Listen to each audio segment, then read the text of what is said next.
네, 오늘의 말씀은 창세기 37장 12절에서 24절의 말씀입니다.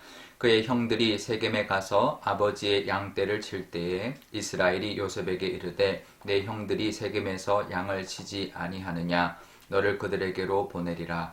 요셉이 아버지에게 대답하되 내가 그러하겠나이다.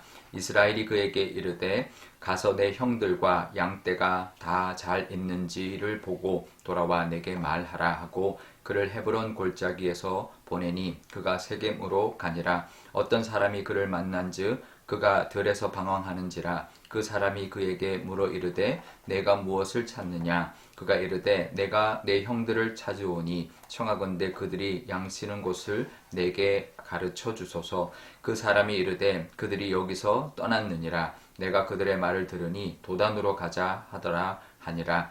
요셉이 그의 형들의 뒤를 따라가서 도단에서 그들을 만나니라. 요셉이 그들에게 가까이 오기 전에 그들이 요셉을 멀리서 보고 죽이기를 꾀하여 서로 이르되 꿈꾸는 자가 오는도다. 자, 그를 죽여 한 구덩이에 던지고 우리가 말하기를 악한 짐승이 그를 잡아먹었다 하자 그의 꿈이 어떻게 되는지를 우리가 볼 것이니라 하는지라. 르우벤이 듣고 요셉을 그들의 손에서 구원하려 하여 이르되 우리가 그의 생명을 해치지 말자. 르우벤이 또 이르되 그들에게 이르되 피를 흘리지 말라. 그를 광야 그 구덩이에 던지고 손을 그에게 대지 말라 하니 이는 그가 요셉을 그들의 손에서 구출하여 그의 아버지에게로 돌려보내려 함이었더라. 요셉이 형들에게 이르매 그의 형들이 요셉의 옷 곧 그가 입은 채색 옷을 벗기고 그를 잡아 구덩이에 던지니 그 구덩이는 빈 것이라 그 속에 물이 없었더라. 아멘.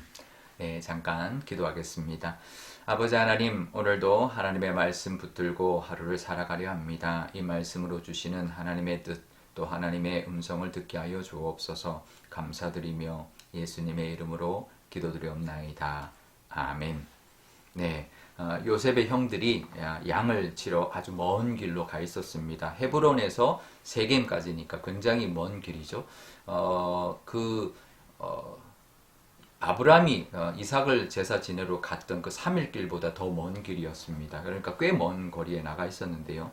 야곱이 요셉에게 형들과 양들이 잘 있는지 보고 와라 라고 보냈습니다. 그리고는 야곱은 요셉을 보지 못하고 20여 년 후에나 보게 되었는데요. 참 그 한순간이 그렇게 먼 그런 이제 헤어짐의 시간을 이제 가지게 됐다라는 것을 알 수가 있습니다. 일단 보면 이 상황을 보면 10명의 형들만 그 먼 길로 양을 치러 보냈다. 그 자체부터가 사실 잘못된 거죠. 요셉은 그 집에 있었다라는 거죠. 요셉도 10명의 형제들 다 갈 정도면 그만큼 큰 규모의 또 먼 길에 양을 치러 가는 길인데 요셉만 집에 있게 했다라는 거죠. 그만큼 이 차별, 특별히 요셉만을 또 이렇게 귀하게 대우했던 모습을 볼 수가 있는데 야곱은 이런 그 다른 아들들과 요셉과의 그런 관계 문제를 전혀 눈치채지를 못했습니다. 그래서 이제 잘 있는지 보고 와라. 형들도 잘 있는지 양떼들도 잘 있는지 보고 와라 라고 하는데요. 원문에는 그것이 샬롬이라고 합니다. 근데 원문에는 이 샬롬이 2번이나 나옵니다. 그들이 샬롬한지 그 샬롬을 보고 와라. 이렇게 샬롬에 대한 말을 하고 있는데 이거는 하나님이 진정한 샬롬이 무엇인지를 보여주고자 하는 그런 이유로 하나님이 그 2번이나 기록해 놓은 것이 아닌가 우리가 볼 수가 있습니다. 샬롬은 편애가 없어야 이루어지는 거죠. 가서 그냥 잘 있는지 물리적으로 잘 있는지 그게 샬롬이 아니죠. 그죠? 가서 그냥 잘 있냐 그걸 물어보는 게 아니라 정말 샬롬하냐라고 물어봤는데 샬롬은 그런 모습 그냥 잘 있는지 보고 있는 것으로 되는 것이 아니죠. 편애가 없어야 되고 또 차별이 없어야 되고 안에 서로 사랑이 있어야지 샬롬이 있는 것이죠. 그 요셉이 오는 것을 보고 형들이 죽이려고 또 구덩이에 던져 놓을 때 그 요셉의 채색 옷을 벗겨버립니다. 그게 뭘 뜻할까요? 한이 맺힌 거죠. 그 채색 옷이 이제 그런 모습인데 그런 옷을 입혀서 평안한지 샬롬한지 보고 오라 하는 그 자체가 사실은 잘못된 것이죠. 형들과의 또 질서가 있어야 됩니다. 형에 대한 또 대우 또 동생이 형들에 대한 어떤 그런 모습 이런 것들이 있어야 되는데 형제 간의 사이가 좋지 않은 것 부모의 어떤 잘못 때문에 있는 경우가 참 많이 있습니다.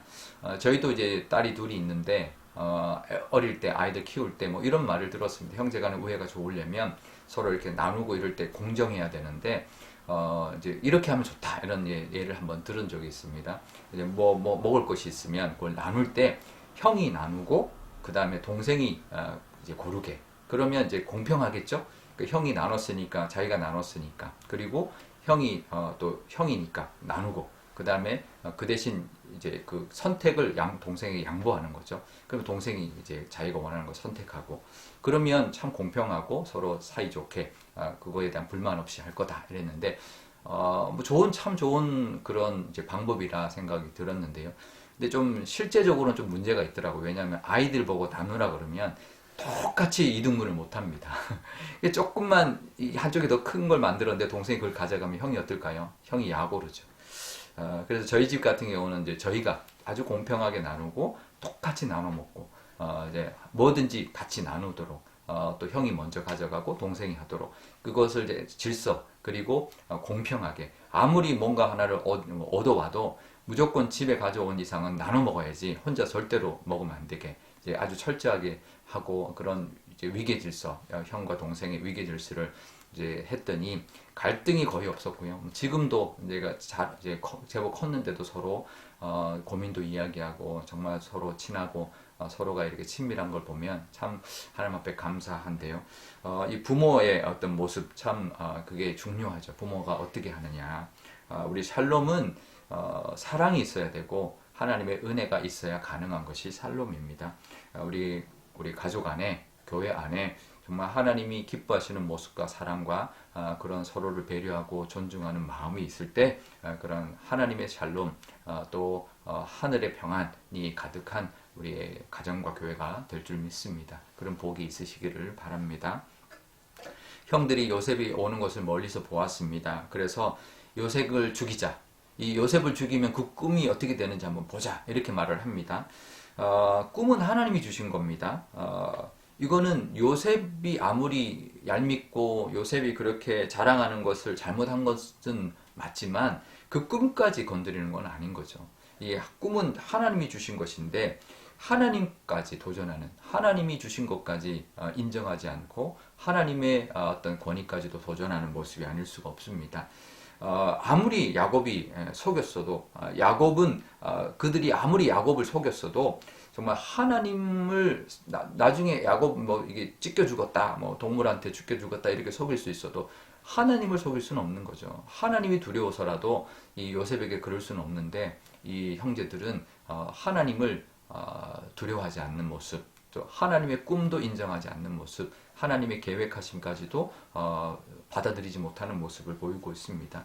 그러면 사실 이런 문제가 있죠. 야곱이 잘못 키운 거, 또 요셉이 그렇게 막 형들한테 자랑한 거, 또 형들의 어떤 그런 차별, 편애 이런 거에 대한 억울함 있죠. 그럼 어떻게 하면 좋을까?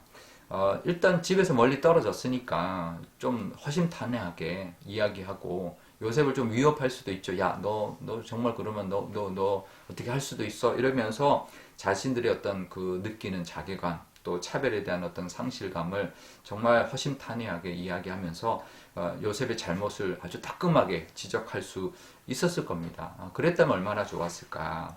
근데 이 모습들 결국은 이 속이는 모습, 이 아들들이 속이는 모습, 이 야곱의 옛 모습이죠.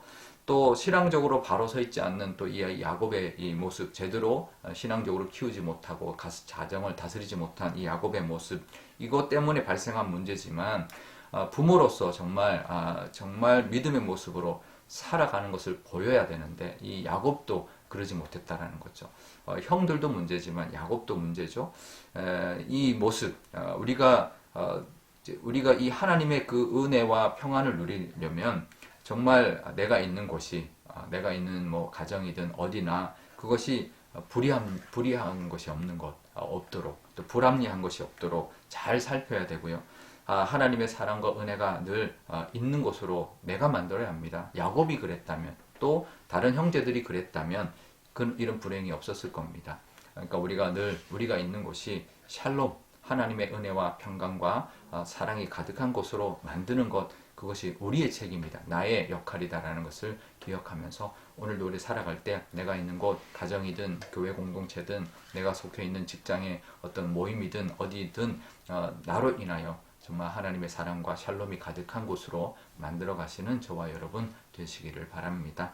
우리 오늘 기도할 때 이렇게 기도하면 좋겠습니다.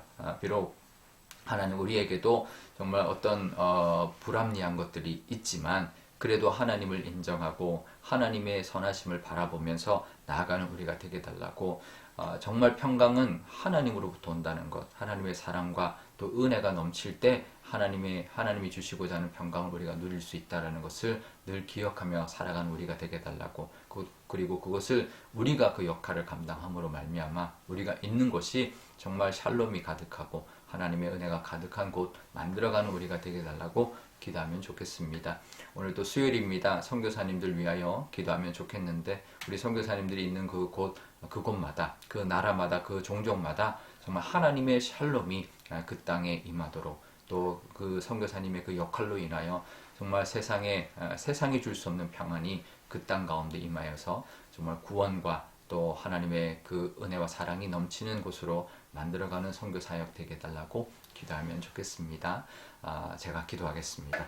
아버지 하나님 감사합니다. 오늘 이 야곱의 그 아들들, 요셉과 그 나머지 아들들의 모습을 보게 됩니다. 하나님, 야곱은 진정한 샬롬을 하나님 만들어가는 그 역할을 감당하지 못하고 샬롬을 이야기하고 있습니다. 하나님, 우리 삶 속에서도 늘 평안하기를 원하고 아무 문제 없기를 원하고 화평하고 서로 사랑하기를 원하지만, 그러려면 내가 그 역할을 감당하고 하나님의 사랑이 그 안에 이루어질 수 있도록 내가 먼저 믿음에 바로 서게 하시고 바로 설 수 있도록 해야 될 줄 믿습니다. 하나님의 사랑을 나누게 하시고 또 하나님의 그 뜻대로 우리가 살아갈 수 있는 그런 역할을 잘 감당하는 우리가 다 되게 하여 주옵소서.